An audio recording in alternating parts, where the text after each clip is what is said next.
we on? Mm-hmm. Okay, so I have the pot of bleached beeswax here. It has some dirt in it because I took the wax off of this and remelted it. So we're just going to go with the dirt.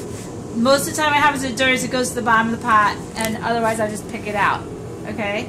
So I'm going to pour center, corner, corner, corner, corner. So this helps push the wax to all four corners and cover the entire piece. Now those pieces of dirt are in here, so you can see them in here. Now if you see them and you don't want them, you can use your finger. Even though it's hot, you can pick them out, right?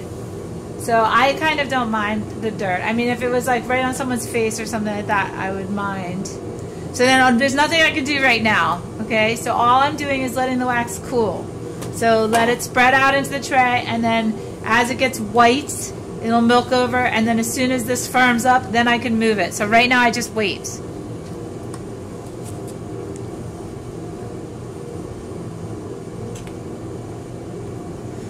This was one of the tools I was talking about. So this came in a 3-pack.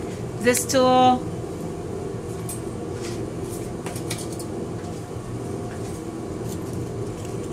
this tool, right? And then this one. This is the thickest one. So this would be for the most wax removal. This one is really intense and very, very serious tool. This one, though, is a lot like a razor blade, but except it doesn't have the beveled razor part, which I think might be kind of helpful. Anyway, I'm going to use my paint scraper. I'm going to lift this piece, and I'm going to shave these edges, right? I also am going to get the wax out the back. So it's safe to stand this up on one side to get this off of the back.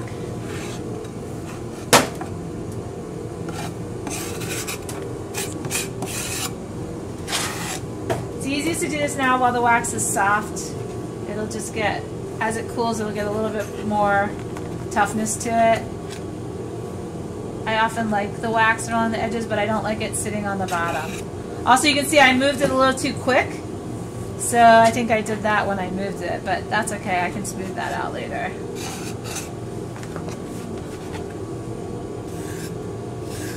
Okay. So I'm going to leave this here. I might, yes, I can absolutely scrape this up. This is good wax. It goes back into the pot. Not to be wasted, right? Okay. So now I'm going to switch over here and talk about shaving.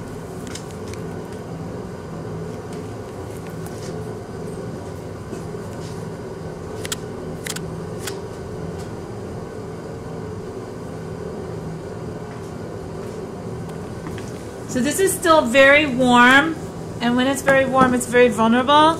So I'm going to go at it very lightly, right?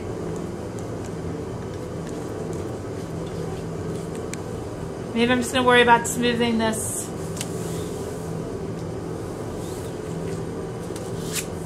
bumpy out that I made, right?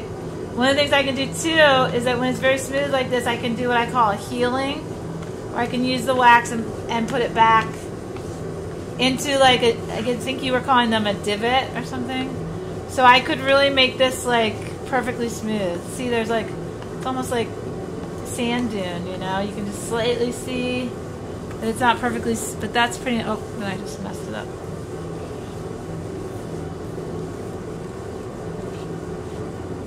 Now I really can't scrape or do anything too much until this starts to clear, because as of right now I'm sort of getting a false truth of what it's actually going to look like. Meaning that right now it's very foggy, so it's not going to look like this once it cools, okay?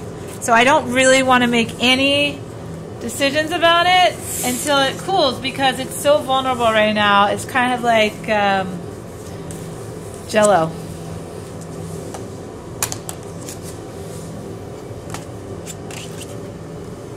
But a good way to clean your tools is always just to stick them right back on the hot plate.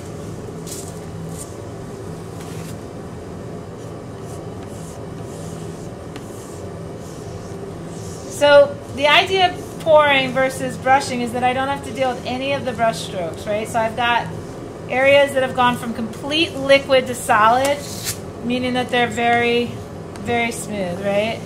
So what I'm doing now is I'm thinning the layer of wax. I'm thinning it, right? So I'm shaping it and thinning it so that my image comes through. Now this blade, this thing's making all kinds of scratchy lines, so I can see them. Can you see them? Right? So I'm not sure I love this tool anymore. I mean, if I want those scratchy lines, but every time I'm touching it, I'm getting the tip of it in the wax, which is not, I'm not sure I love it. Now, I can rub those out with this part of my hand, right? This part of my hand becomes what I call a burnisher, right?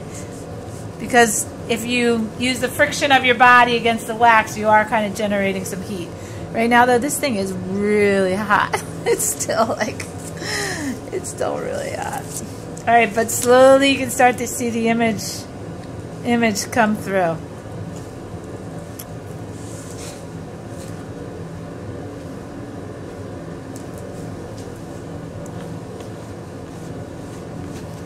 Now, if I really wanted to get down to the photo, right, if I wanted to, say, outline the form, I could use a smaller tool, like a pottery tool, and I can trace the shape of her body.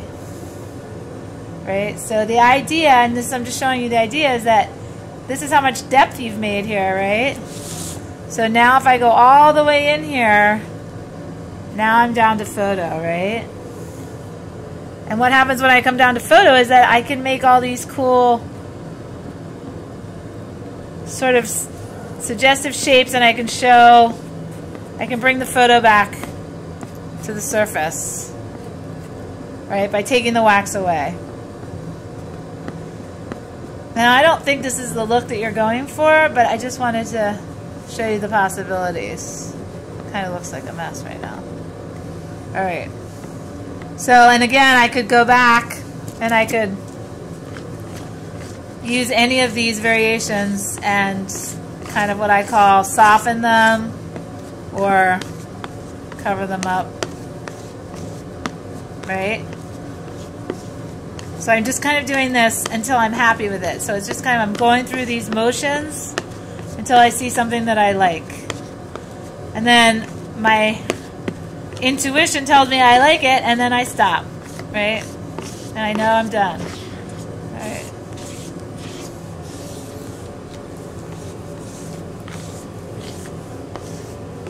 Now that's probably like too illustrative for your liking, but look how beautiful that glass-like effect is.